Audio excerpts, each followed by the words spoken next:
Get a Husky, they said. Clean dogs, they said. Quiet. You playing in the mud, little girl? You do. Do you want your piggy? Do you want your piggy? Get your piggy. Do you want your piggy? Do you want your piggy? Get your piggy. There you go, girl. Alright. As promised in the last video, I was going to tell the story about the car that sparked a divorce. If any of us... Yeah, you're going to get that piggy. You get it. Any of us who've dealt with narcissistic people and or have married the wrong person knows that you can't in any way have anything better than them. You'll either make it about them or make it so that yours is somehow lesser than theirs. My previous wife, which I'm not going to say too many bad things about her. I don't talk bad about previous employers, and I don't talk about my previous, how you'd say, romantic interests. But anyways, she had forcibly demanded to get a car. And though I had tried to push her away from getting the cars that she liked, she kept getting what she wanted, and it broke down. And then she got something on payments that was too high, that broke down, that we couldn't afford to fix. And it led to me having to sell my truck, which at the time I was driving an 86 Dodge D150 long bed I had rescued from a farm. And mind you, I was only driving like 15 miles to work. And it was a fun car to drive. It was 318 with a 4-barrel on it. Not the best on gas, but it was still fun. You kick the gas pedal, vroom vroom, you drive. It was great. But she needed another car. So I sold the truck, and we agreed to split her car because she worked from home. That did not go well, because then it became jealousy. You're always driving my car. It's not your car. It's my car. If you want a car, go get you a car. And she insisted on using Carvana to go get me a car and get me on payments. And I told her that's not an option. I can't afford payments. I can't do this and that. You really can't afford to do that. And I was told I was wrong. So what I ended up doing was I went on Marketplace. I had to pull money out of my retirement through a loan. And you go, girl, get it. And I pulled $3,200 out of my retirement with a loan to myself through my retirement plan. And I went on Marketplace. And I needed something that was going to get me to and from work decently, safely. And I found down in Chattanooga, which was a 2-hour drive away, this Xterra, which, mind you, I did not realize how dark the tent is. When I'm sitting inside this car, you physically cannot, you can put your face against the windows and you cannot see me inside. I was sitting at a Walmart waiting to pick up my then wife, and some dude walked by and he commented to his girlfriend, "Damn, look at that window tint. Motherfucker inside ain't gonna be able to be seen by nobody except God," which made me laugh uncontrollably for 10 minutes. But anyways, so I told my wife, I need you to drive me down to Chattanooga so I can go pick this car up, look at it. I'd had a Gen 1 Xterra that my first wife had rolled over. And it was one of the reasons that impressed me is the fact that she survived a 80-mile-an-hour car crash, rolling the car over 3 times, and she walked away from it. Good job, Nissan. But there's actually in my first video, you can see it rolled over in the backyard of the house and when I was living in Indiana, back when I had my Land Rover. But it also reminded me of my Land Rover back in the day. And so I asked her, I need you to drive me down to Chattanooga. This will be kind of fun. We can go get it. It's a good car. It's got relatively low miles for what it is. The guy told me flat out that there were wiring issues, which I'd had the exact same issue with my first Xterra, where somebody had put a subwoofer in the back of it and wired it up wrong. And this had killed the brake lights for night running. Now, if you push the brake pedal, it would still come on for the brake lights. They work fine during the day, but if you turned on the running lights at night, They would not come on. The headlights, the turning lights, the running lights, everything else would come on but the brake lights. So this was not a big deal. I have a mobile mechanic named Mickey in Sharps Chapel, Tennessee. Great mobile mechanic. I'll put his information in the description. If you ever need him and you're in the Union County area or close to Knoxville, he can come out to you. He can do almost anything. I've seen him. He helped me with my old Dodge left and right because those old 318s are always needing just a little bit of tweaking, and I'm not the most mechanically inclined person. But Mickey did a great job, and I took it over to him afterwards, and he was able to sort out the light issue in 20 minutes. It literally took him 20 minutes. The guy I bought the car from was convinced that the car was fried. That's why I got it for $2,700 instead of $4,000. But anyways, going back to the story, she refused to let me go get the car. She said, if you want that car, you're going to go get it on your own. It's a bad investment. You don't know what you're doing. And you need to go to Carvana. You need to buy it on payments.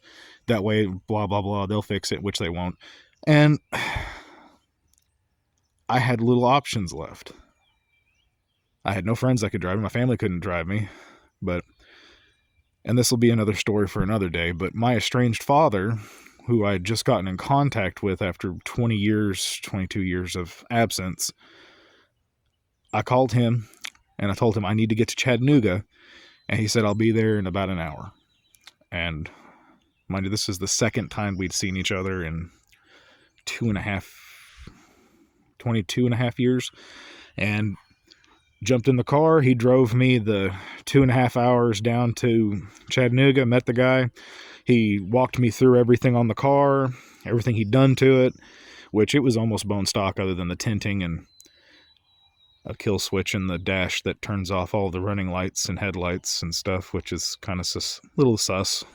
I mean, I'm pretty sure this may have been a drug dealer's car at one point or another. Tinted windows, kill switch in there. Yeah.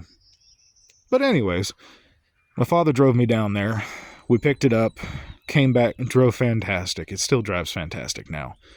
I need to have some cat work done on it because they're still kind of clogged up. But I'm going to...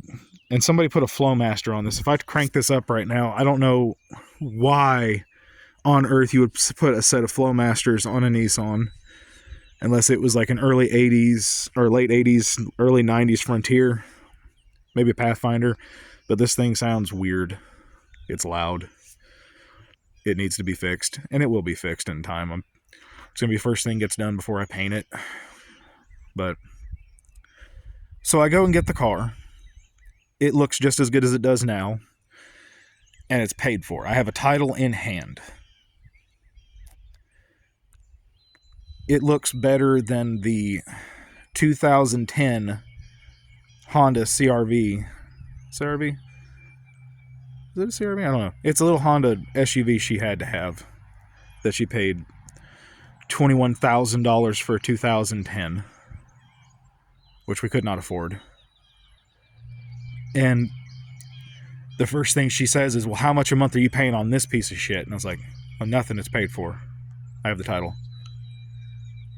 And then I went and got it buffed, which looked good. I mean, it still looks good. I'm going to get some stuff replaced on it now, but I don't like it all being black. She got very upset that I don't have payments, that money would be staying in my pocket, because it's not right to have a car that you don't have to pay on. For some reason, this sparked an immense amount of jealousy in her.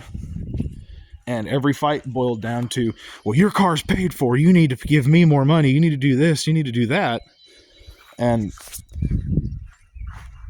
it really was just the final nail in the coffin for a bad relationship. And it's been a very reliable, very fun car. I mean, you can see up on the roof rack there, some of the paint's been pushed off from where there used to be a roof rack up there, or a basket. Crack in the fender there, that's $100 to replace. And the rest is history. I mean, it devolved into a lot of fighting, a lot of cheating, not on my end, but just a lot of drama. Up until the point where lost the house and my mind for the most part.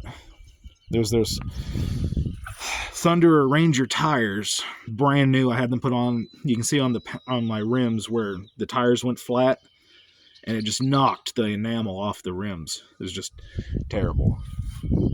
Also took the end cap off my side rail. $600, y'all.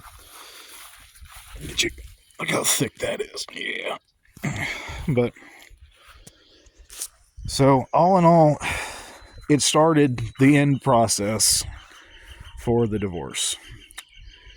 But it was paid for. And the judge agreed that, you know, we'll split what's mine, you keep what's yours.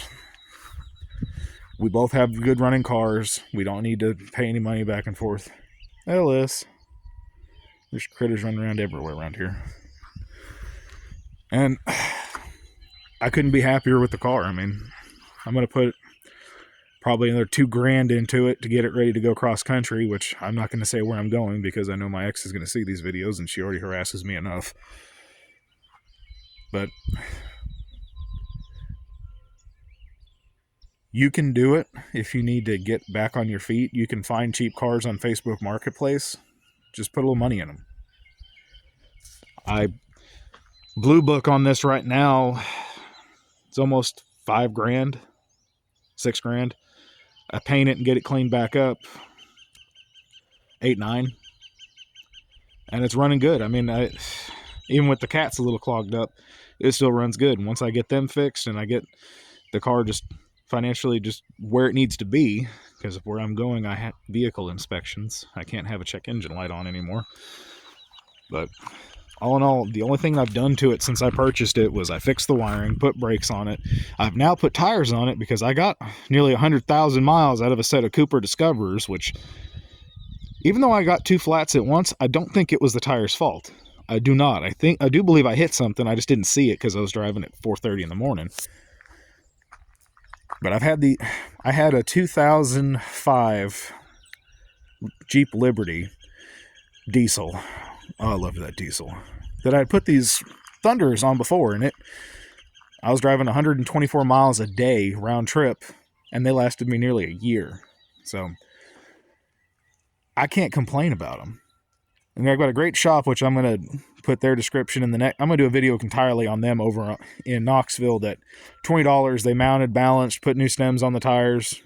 They did everything for me. There's Max. Maxie, what you doing? You good boy? You good boy, Maxie? Yes, you good boy. Anyways, I do believe this is going to be my car for the next 10 or so years, unless gas prices jump like $30 a gallon. Big point on that.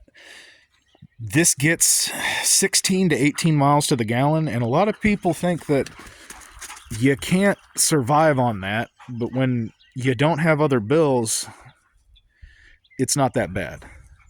And I know from my point of view that some people think, oh, well, you're blessed. You're living with family right now while you're trying to get back on your feet. I am blessed in that. Also, don't take advantage of that. So it's just a matter of what you can put into it.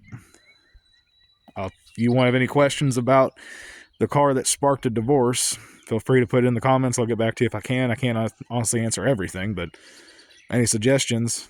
I will say that it's not a necessary, but it's something I really want for the back of these things, because the way this car was designed, it looked like they wanted to put a spare tire carrier on the back, kind of like the Broncos, and I wish they would have, because the way you have this flowing body and then flat ass, just nothing. It would look so much better with a built-in swing out, like the old Pathfinders. Have that spare tire carrier there, maybe a jerry can on there, and that's coming in the future. But let me know what you think in the comments. Hope you enjoyed the video.